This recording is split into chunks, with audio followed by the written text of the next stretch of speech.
Hi everyone, it's Jerry. This is Game 7 from the FIDE Women's World Chess Championship match 2025. Ju Wenjun with the white pieces here, leading Tan Zhongyi 4-2 in this race to 6.5. Opens yet again with e4, and we follow our, Sicilian series for odd-numbered games. Play deviates from past Sicilians in this match with move 2 here. Knight c6. We have on board now a Rossolimo attack. e6, castles, knights connected, typical d4 break, duo naturally broken up. And now this quick pressure on d4. Knight takes, knight follows. And black builds in the center, takes with the b pawn. I wondered about this capture as well. You do lose a little time in hunting the bishop playing in this way. White's response here would not be to take the knight and help black develop, but instead play knight d4 and kick the queen back and be on move. So it is b takes on c6 here. The bishop finds a stable post on d3, staying clear of c4. You're running into d5 ideas. So d3 it is. Follow up knight g6. Setup here for white is with c4, knight c3, and now after castles, we see knight a4. So we're going to see this clamp down now, knight on the edge supporting c5, c5 sure enough. So there's a grip over d6, a backward pawn here. It rolls, d5 on board, takes on d6 en passant, and the bishop here recaptures. So there is a structural defect in black's camp, c6. Black should in general be looking for dynamics to compensate for this static liability. If there's some time here for white, consolidate, get some nice improving moves, there's this pressure that black will experience on c6, and that will be the focus. So playing in a sharper way is in general going to be appropriate here for black. There is already some directive here. Pressure on h2. How do you deal with this? It is a big moment in the game, to be sure. You do have options. g3, h3. I guess you could even consider king to h1. The idea behind king h1, if there's this capture g3, you get a situation where these three pawns are exchanged for the bishop. All right. Ju Wenjun, not a fan of these three, none of the above. Move in the game is queen h5 to defend this pawn. So why is so reluctant to touch a pawn? Doesn't want to create any weaknesses. h3 doesn't create any holes, but it is still weakening in some way. Still a lot of pieces around. Maybe a bit too early to create a pawn move. Computer says go ahead and play in g3. Box out the knight. The downside, of course, playing g3, you weaken these light squares, and it's dangerous. You have to be precise. It's looking at g3, f4 ideas, just to give you an idea here. White's approach, queen h5. Don't touch any pawns. Rook b8, b3, rook activation, compete for that file, and rook to b4. So some pressure here, very active rook here on b4. White's approach here, bishop to b2. About 22 minutes was spent on this move. And this opens up a jump for the knight here on f4. Some other move the computer has its eye on. Stick around, it's saying, on this diagonal here. Keep a watchful eye over the knight jump. All right, the decision here, go on the main diagonal.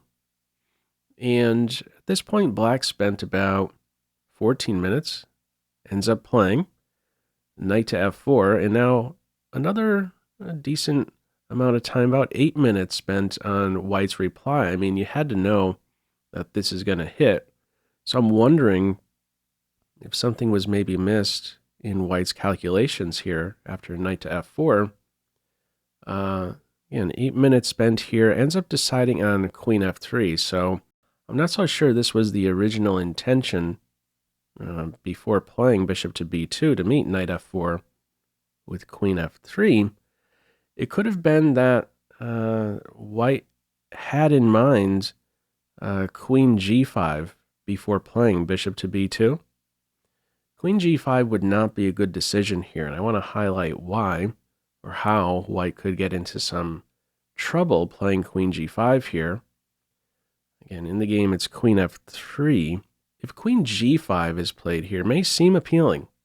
You are threatening mate in 1 on g7, but black would have the following move, e5. So forget about the mate now. And now there's a question here for white. How do you deal with this idea? Something simple like swiping the bishop and then tracking this pawn. If the idea in white's calculations before playing bishop b2 was to get this position here and play bishop to c4, this would be faulty. I want to note that in this position it's saying a top line would be rook a to c1, allow the bishop to be captured, and black to chop away on e4. This is a way you could blunder. Bishop c4 would be big error because of rook captures bishop. What's happening here? Well, this queen in the end is going to be lost. There's h6, queen h4, and after bishop e7, the queen is running out of squares. These killer bishops taking away a bunch of squares from the queen, and this square is not safe. The removal of that bishop here, the exchange sacrifice on c4, there's knight e2 with a fork. So I believe white had to, in a way, take a U-turn now, meeting knight f4 in this game with queen f3. In the end, what's going to happen? Well, after this exchange here, this h2 pawn is eventually going to fall. Question, however, when to take that h2 pawn. Precision here now by black. Bishop a6 is played, kicking this rook back, demoting the rook. This is important. If you first capture on h2, and then, let's say, withdraw the bishop, white is in a spot to now increase the pressure on this open file, double rooks. It's important to first give the rook a kick back. That's what we see here. Bishop a6 in the game. Rook goes to d1, going to d2. You're in trouble. Pawn falls, and then your rook is going to fall. So rook 3 to d1 it is, and only now is the h2 pawn picked up with check, only move. Bishop flies back. Now white starts to have a little bit of pressure. Black is up a pawn. Queen c3. Mate in 1 threat. Bishop f8. Things are cool. And now the follow-up knight c5. Two things happening here. There's an attack on the bishop. And because the bishop is cut off from the defense of the rook, queen takes rook as a threat. Now, how do you handle this position here? I'm going to throw this one to you as a pop quiz. I wonder if you can spot the top move here. Feel free to pause the video. Okay, the top move is bishop to e2. Now, top move with an evaluation of minus 0.4.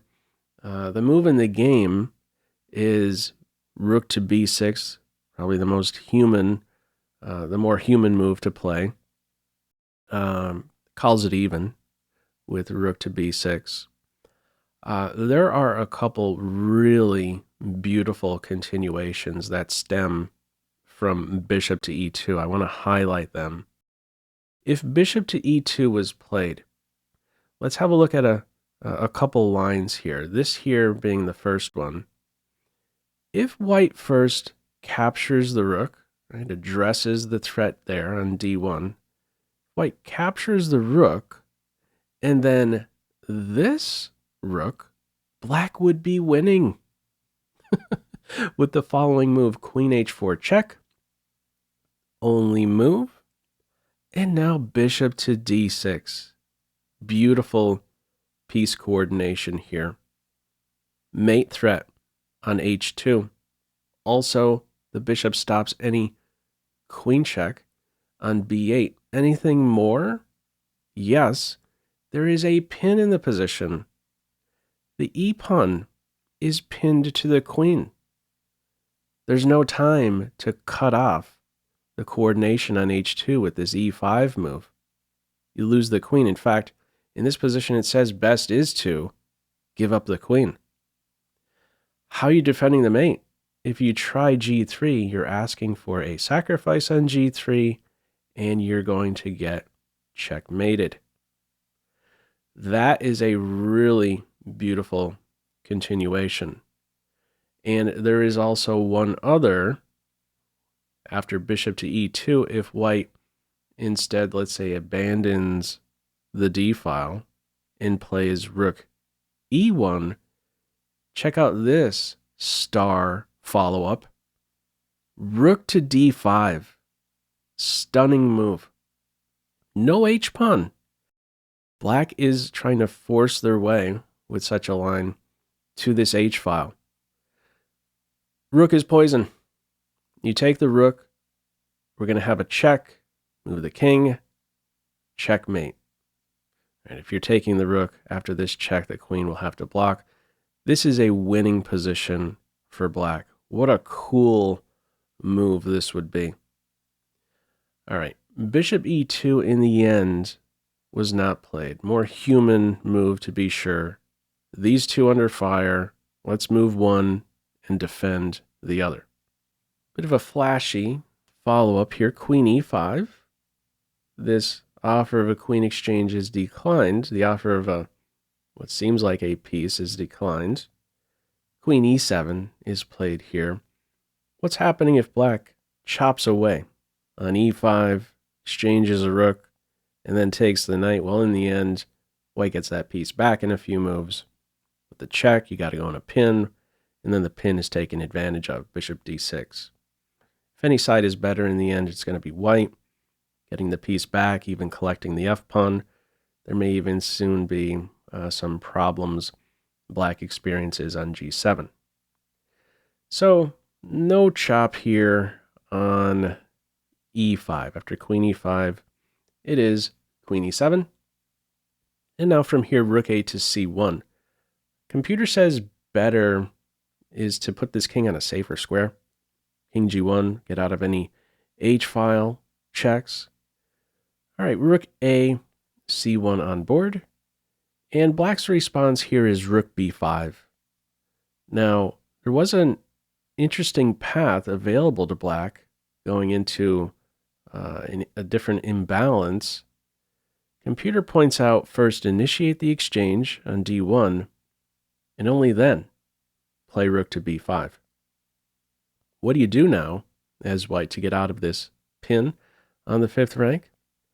Well, this is what it has its eye on. This imbalance right here, where it's the two bishops versus the rook. In the end, this pawn is picked up. White works with a passed a pawn. Not a decisive advantage for black, but just to let you know, it's reading a -1.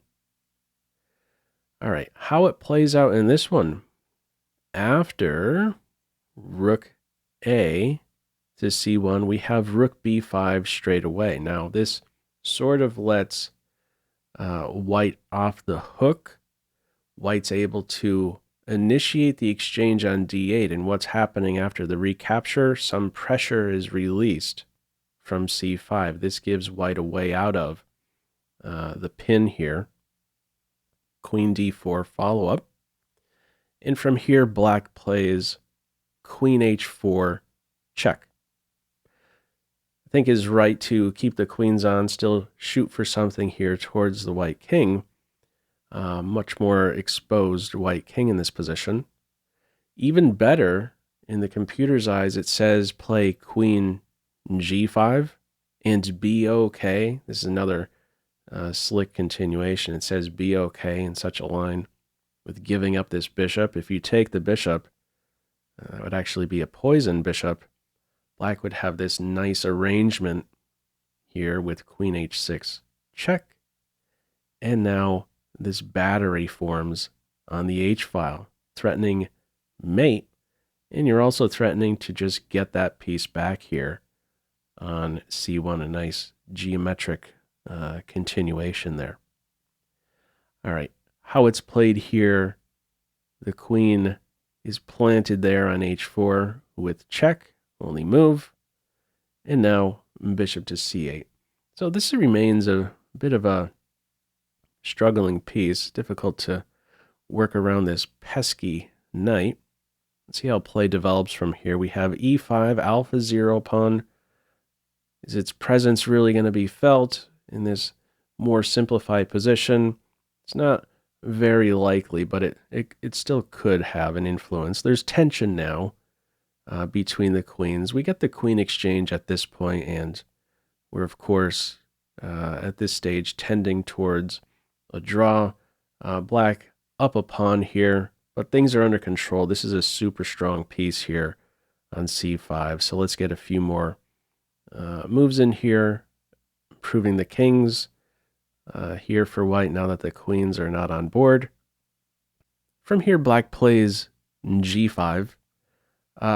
If black wants to make a draw, a way to do this, you capture on c5, and you could look to activate the bishop in the following way. You go with f6 and some snake-like maneuver for the bishop. A nice open diagonal is there. But black is trying for more here, clearly. Doesn't want to go strictly into that opposite color bishop ending. Playing up the pawn here. The try is with g5. That's move 33.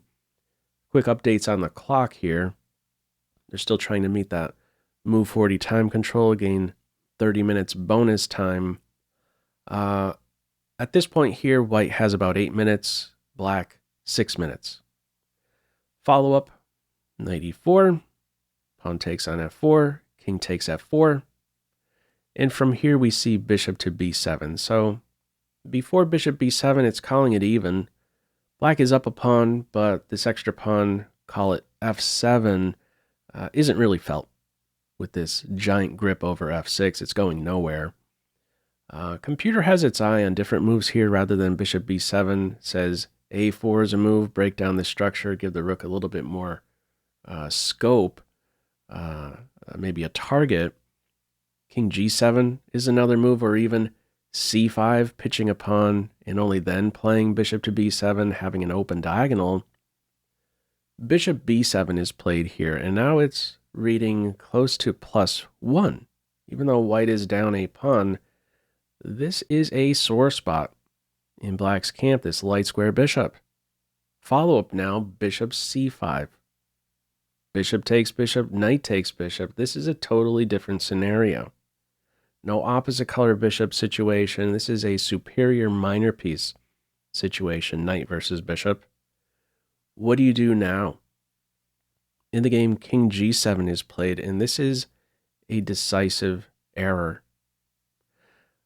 Computer says best at this point is to play a4 and be prepared to meet pawn captures pawn with some rook activity, and also knight takes pawn with c5, just to give this bishop some air. An open diagonal, an outpost square here on d5, much more active. How black plays it. The king at this stage steps up. Follow up from here is king g5. Even better than king g5, one of the ideas, cut out any f6 break. Even better than king g5 is the following move, a4. I want to highlight this line. It's pretty. If a4 was played and this check is inserted, what white could play here, being down the pawn, you could still go into a more simplified position. You could welcome a rook exchange, and you would be winning. How would this look? After the rook exchange, well, first of all, what are you doing with the bishop? Both squares are terrible. Okay, you got to pick one. Let's say it goes to c8, king g5. This is winning for white. Down a pawn, but you're still winning. Superior knight. Crushing this bishop. Locked down on f6, and now there's also this idea of knight b3, knight takes a, and there's no time to get the c pawn back. The knight from a5 would be defending that point. This is winning for white. Effectively looking at a king and pawn ending. Okay. In this game, we do not see this a4 move. It's king g5. Why was it suggesting a4? Well, this is black's last try pretty much. Wants to play a4 here, freeing the rook. If a4 is played, pawn takes, the rook is activated. If knight takes in this case, e5 would fall. a4, not played in this game by black or white. Let's see how play develops from here. Bishop goes to the corner, makes some room for the rook to activate on the back rank, but this is winning now for white, getting the material back, and now the white rook is entering here on the fourth rank. A slick little move here coming up here by white. You could go right in for that pawn, but precise here, a check is inserted first. If you play rook a4 right now, this pawn can be tracked. First, the check. Decision time for the king. Goes to f8 here. If you go to the h-file, that will welcome a rook exchange. That will be winning in the end. Black is not playing with this piece here. It's dead. King f8 is played, and now the rook goes to a4. Sneaky. Now this pawn is poisoned. Checking distance here. There's a fork. Knight d7. Follow up king e7. Rook takes a. Rook takes e. Check on a7. King d6. And after b4, black resigns. Two big threats. Rook takes bishop. And rook d7 mate. White's going to win a piece here. This game is over. Is this match over? Certainly seems that way. I mean, it may be the case we don't even see a 10th game with how things are going. Ju Wenjun now leading 5-2. What are your thoughts on this one? Feel free, as usual, to leave any feedback to this video in the comment section below. I hope you enjoyed it and maybe took a thing or two away. That's all for now. Take care.